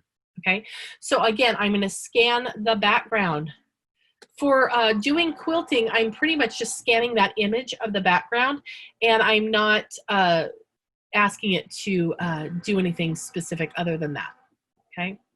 All right, so I think it has one more pass, but the fun thing about this is that it's going to display what is in the hoop right here on the screen, and we're going to be able to draw our quilting. Yes, Miss Debbie. I'm nothing. I lost the video and I was just trying to figure it out. Welcome back. Welcome back. All right. Okay, so let me darken this up a little bit so you can see that. Is that not cute? I mean, seriously. I know that some people do not care. Sometimes there's a stigma about cheater panels, but oh my gosh, sorry. They are so much fun. So let's zoom in on him and let's look at that balloon. Okay. Now remember, you want to relax and have a good time. I tend to want everything perfect. And it doesn't always get that way. So sometimes I find that a little bit frustrating.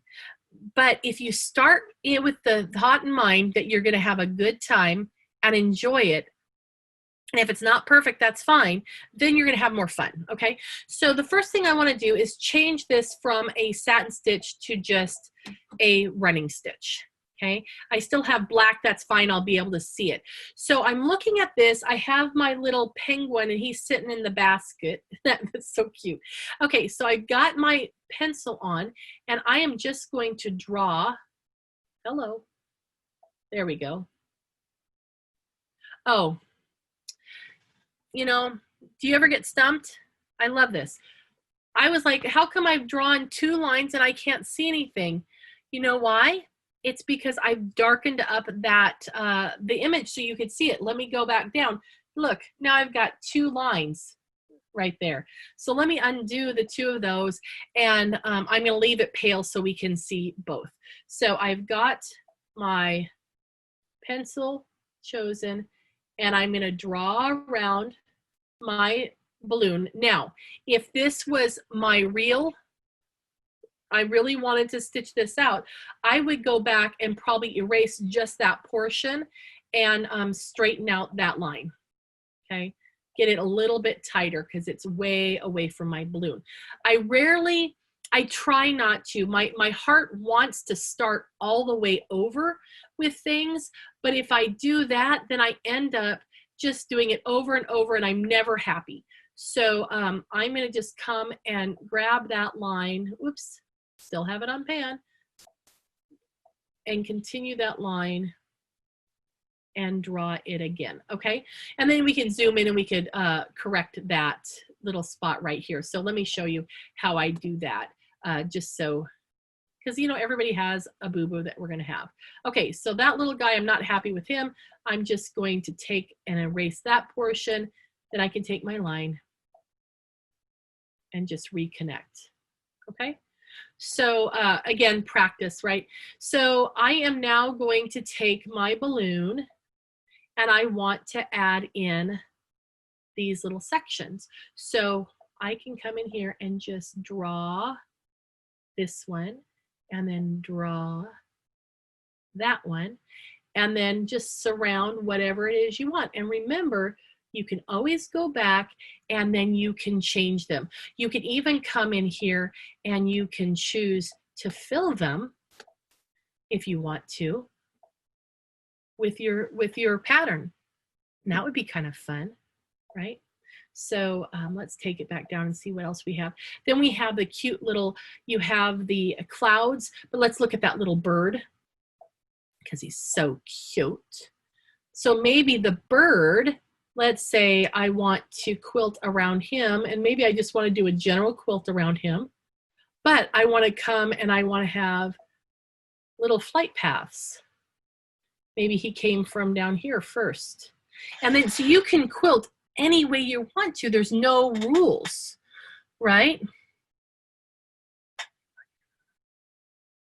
Debbie, what do you use a screen Oh, a screen protector. Oh, no, I was thinking projector. My brain was not with, you wrote it right. I read it wrong. I do not have a screen protector on here. Just don't get your ballpoint pen near it. That's not a good scenario. Okay, so there is my little guy there. But no, I have never put a screen protector on my, my machines. I suppose you could. I don't know that you could find one that fits exactly right though. So here's his little wing. And then you can just do some fun stuff, right? Get his beak. And then I'm gonna have fun with his hair. He's gonna have lots of hair. I mean, so you could just have a lot of fun with it. And it's a lot like free motion. And you could also do, it's kind of like scribble quilting, okay? And then have fun with that. So I hope that helps. Another one that I did that's one of my favorites, and I know a lot of you have seen this one, and it's really the first panel quilt I ever did, and I absolutely fell in love with doing panels. You should see how many panels I own now. So I did that very thing that we are doing right now with this guy. I outlined the spaces around the sections that I wanted to fill with stipples. And then I didn't have necessarily that stitch out. I used, put no line there, but then I was able to do that. I can always come back in, even though this quilt is finished, I can always come back in and re-hoop him and add texture in here. And so that's something that I may do because I just wasn't sure if what I wanted to do with him. But I could do the grass lines here and the grass here, and that's really cute. Okay. Now, the other thing that we talked about was making that butterfly. Remember, we did the butterfly. I showed you how to trace the butterfly. Same thing I did here. And let me see if I can find him. I made a coordinating quilt pattern of the dinosaurs that are in the panel for a quilting pattern. Okay, so now with that, you can do it two different ways. You can scan it like this and trace like we did the butterfly, or in this case, I only wanted the outline edge, just the very outer cookie cutter. The silhouette is what I was thinking. So I put vellum or like a thin copy paper down, and I used a Sharpie and just traced around the guy. Then I figured he was so cute, and I went back and I just traced on the paper and a light box, just the fabric, and I traced all the elements that I wanted. And then I used the scan here. I used the line design at that case, and then it found the line that I had drawn with the Sharpie, and it turned it into an embroidery design. So that is just really, really easy to do. And he's just stinking cute. I mean, there's all these different critters. So this made me look at panels in a whole new way. And then I did another one for a friend who had a baby, and I used the sketch style that we did here, and I had grass and the flowers and whatever, and so I sketched the quilting. And you could go around and define. So in this one, again, I would take it and I would do those, the clouds, right? So it could be a sophisticated, it could be a novelty style. It doesn't matter. You do what you want to do. And if I wanted to add stippling in here, well, first of all, I need to close my cloud up, right? Can't get my cloud closed. Ugh. Zoom in, zoom in, zoom is your friend. That's the thing to do. Zoom is your friend. All right, so I'm gonna come in here and I can, there, I closed my cloud. Aren't you proud? Oh, I'm hearing the applause. That was lovely, thank you. Okay, so now I'm gonna come in here and I'm going to come and meet his wing. Because the wing was there, I don't need to change that border. I closed that up now, and now I can come to his path and come straight down here, and I'm going to then fill that. Whoops, I got a hole in my bucket. And I bet you it's up there. Let's go take a look. So the real trick with any of this is patience. Right, there's my hole. Oh, I got 2 holes in my bucket. You know, my boat was gonna sink for sure. Okay, so let's close that hole, and then let's fill. There we go. So now we have that area with our bubbles in it, and I need to make that really small because that is way too big. Actually, let's go back. This is selected here. Oh, unless you touch something else. Let's scroll through. Okay, now I have the quilting chosen here. So sorry, not trying to make you sick. Really, I'm not. Okay, so what I'm gonna do is tell it to link. So now it's taken everything that has that pattern in it, it's linked them together. So now I can make one change in the size and or the pattern or the whatever, and it will apply it to everything. Okay, so that's a real fun and easy way to do that. Okay, so really, really fun. So one thing to do if you are wanting to get you know, comfortable with doing something like this, consider taking some of your orphan blocks, we all have them, right? Or pieces, or even just pieces of fabric, and put together a table runner or something. And it could just be a sampler. You don't have to put it on your table, but then try taking that block, and if it's a star block, take the rays of the star and put different patterns in there. Practice on surrounding the shape and how to fill that area. Another one really quick before we go, remember all the cool patterns that are in there. This is really a cool thing to do, and it's really, really simple, and that is the Dream Big panel. So let's see if I can get this up here without bumping the camera. So here is the Dream Big panel, and I'm working on filling this whole thing out. And you'll notice that there's some blue lines on here, and you can even see more in my hoop. And I took a friction pen. Let's talk about this one first. So what I did is I took a friction pen and I drew around the border of my leaf. I'm working one petal at a time. Now remember how when this was all the way so I could really see the color, I couldn't see where I was drawing? These colors are really kind of, since they're so gradient, it's hard to see on the display here the division of the petals here. So I took the friction pen and I traced around it in that blue color so I could see it here, and then I could fill it in. So that was pretty easy. On this one here, I actually, you could see the doodle underneath it. I wanted to do more of my own custom, but again, I'm not a quilter, so I have to think my process through pretty well to make it work. So I kind of drew my idea on the fabric, and I could see that on the screen. And so when I scanned this, I was able to see it. Okay, and then this little guy here is my next petal to do, and you can see that again I have traced that image because it's really hard to tell where the definition is of where that petal lip turns.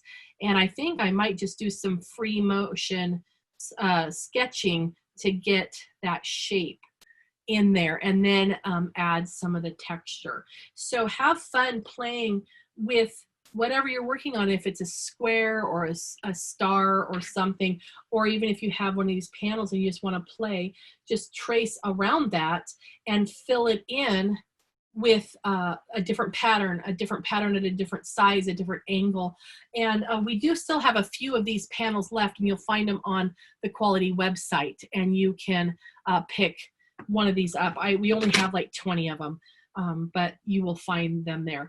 But this is a fun way to see how the different patterns will stitch out, and it's really quite pretty. So you know what I want to make with this? A tote bag. How cool is that? I got a pattern for a big carpet bag. It's like a Mary Poppins bag. And so I thought this would be beautiful on that. So that's what I'm working toward with this one. So I think you will have lots of fun. It's not hard. It's just a matter of becoming acquainted with it and getting fun, right? So let's see. Yes, Karen, that is correct. The friction pens that you either buy at our store or if you have them from Office Supply, they're the same, and they are heat reactive. And so they will go away with the heat of iron, but just do look at, test it on your fabric first. Yeah, sometimes with batiks, there's something that hangs around and it can shadow white. Magnet hoops interfere with electronics of the machine or embroidery units? Absolutely not. Way back in the day, we were always told keep magnets away from the machines because they could interfere with the computer components. But that is not the case anymore. They are actually, the electronics are so much more stable. And this is a zircon. And if you've ever caught your finger in a zircon, you know how strong they are. But I will sew with it just inside my arm. I leave it right here on my machines. Doesn't do anything to them. I had one technician tell me one time that in order for a magnet to bother your computer, your machine anymore, it'd have to be so strong that you could actually pick the whole machine up with a magnet for it to be strong. So yes, and Pam, you're correct. Friction is spelled F-R-I-X-I-O-N, friction. All right, well, thank you, everyone, for questions. And if I'll stay open for a couple of more minutes if you have any more questions, or if, you know, we're down to fewer people now. If you want to turn your mic on and ask questions that way, then please do. I'm here for the next probably 10 minutes or so, and I would love to answer any questions you may have. And I do thank you all for coming. It's been fun having you. I'd rather have you in person, but you know, what can we do? Hey, Reba, Yes. are you going to do another class? Right now, no. No, I'm kidding. Not today. You know, Oh. we're in discussion of that. And just so you know, we do have actually some other things coming up that in July and June that you might be interested in too. So stay tuned for that. I know it's not as much of a forewarning with a lot of things because with the virtual events, we're trying to get them in as quickly as we can. But you'll see some more coming that way. Okay, well, thanks so much. You were fantastic. Oh, you're sweet. Thank you, Linda. Be safe. Oh, you too. Jean Ellen, did you have a question? Oh, just wanted to say thanks. I love these at-home classes. I can stay in my jammies. Oh, good. I'm glad you're in your jammies. That's fabulous. Yeah. Well, I got up late and I had to get my banana bread in the oven, and so I didn't have time to get dressed. Well, did you make enough banana bread for all of us? Because it smells I really got good. 2 big loaves. So get the coffee poured and I'll bring the slices. Okay, sounds good. Thank you. Love you. Thank you. Thank you So so will you be much, sending- Reva. Pardon? Will you be sending an email so that we can rewatch this? You will get it from classes@qualitysewing.com, or it may come from Lynette. I don't know if we have that fixed yet, but yes. Okay. And it will not be instantaneous because it does take a bit for that to render before the video is available.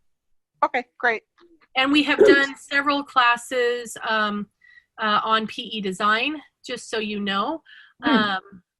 So we have done several of those, and there's actually a recording that is available, but I don't know where it is and how we want to do that. I'll try to find out more tomorrow where that might be living. Reva, Yes, are ma'am. these, you were talking about classes on PE design, and I know there've been classes that I've totally missed that I really would have liked to have seen. Is there some list and we could go back and look at them, or?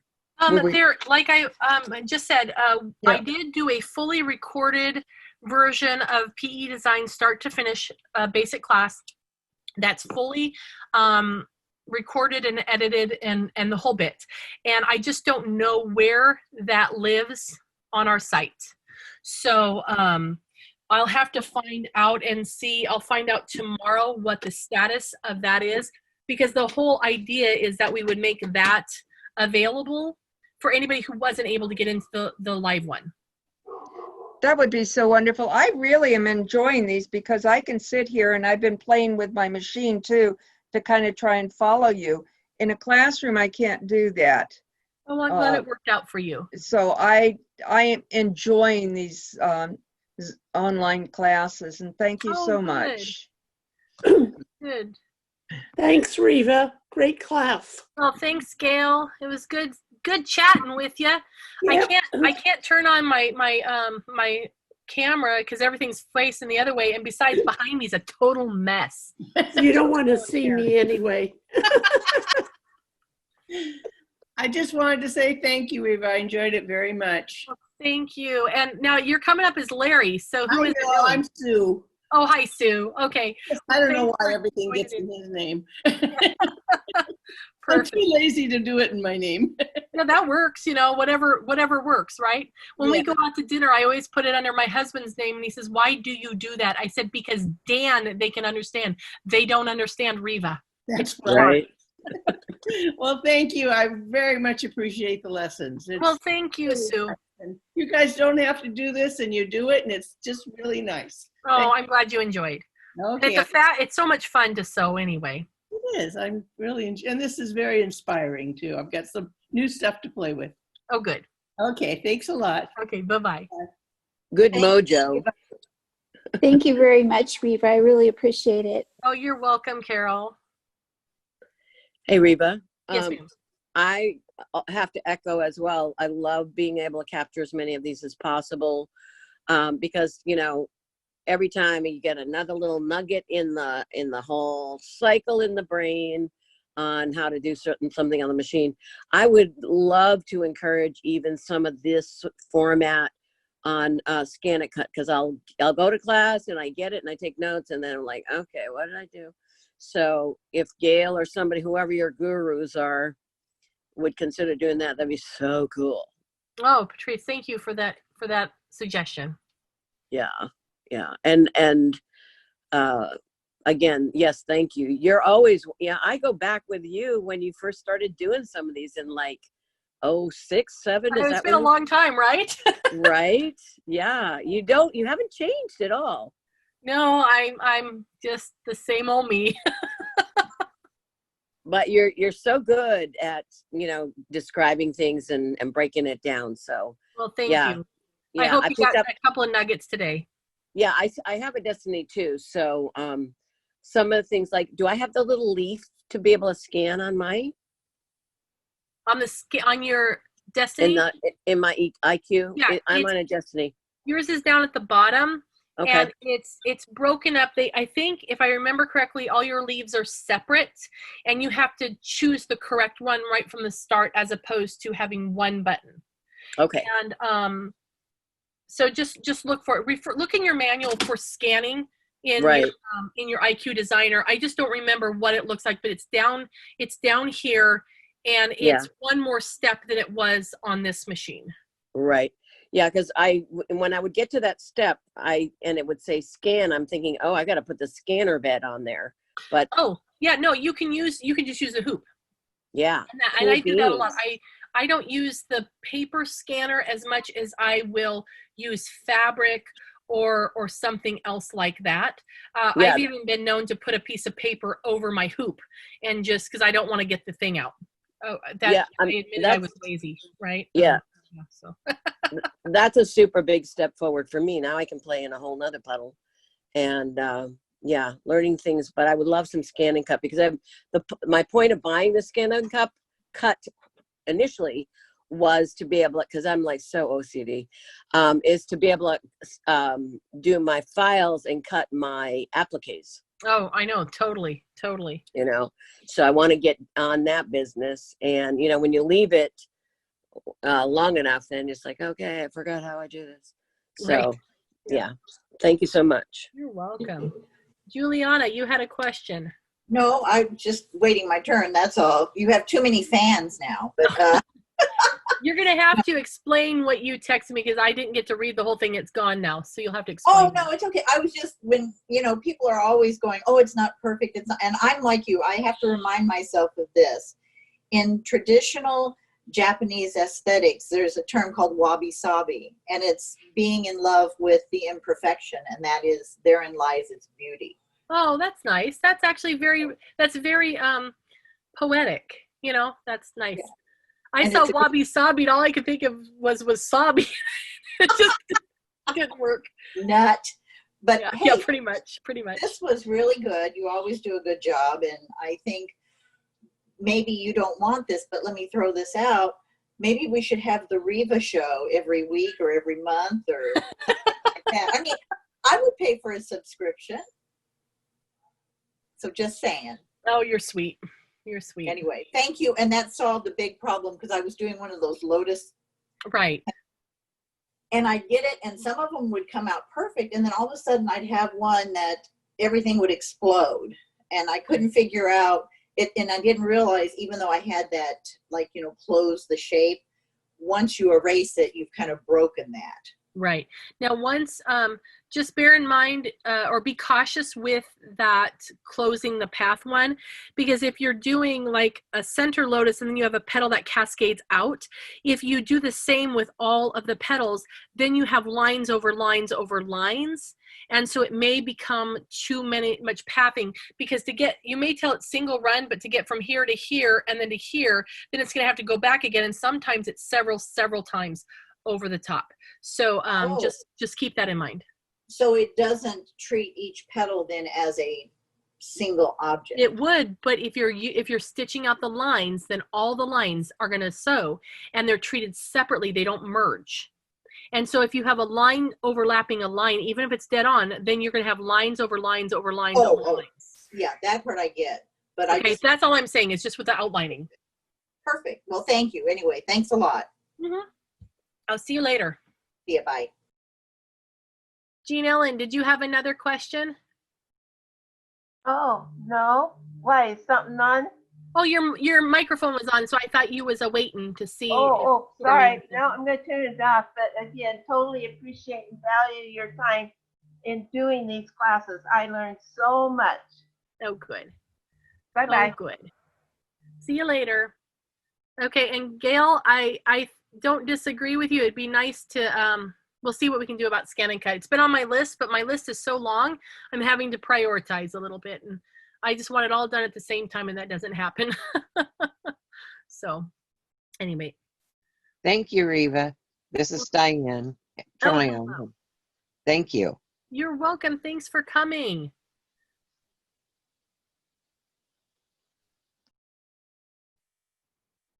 All right, there's just a few of us. Hi, Jeannie and Joanne. Just a few of us left here. Any other questions?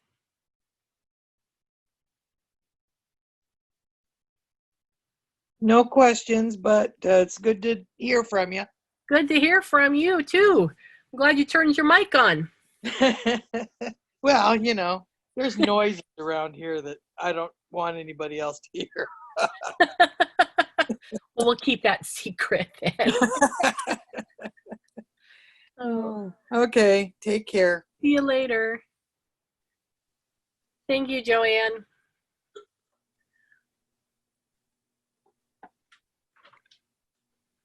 All right, if there's no more questions, we will sign off and see if we can meet up again another time. So have a fabulous day, and don't get sunburned today. It's beautiful out, and then go enjoy it.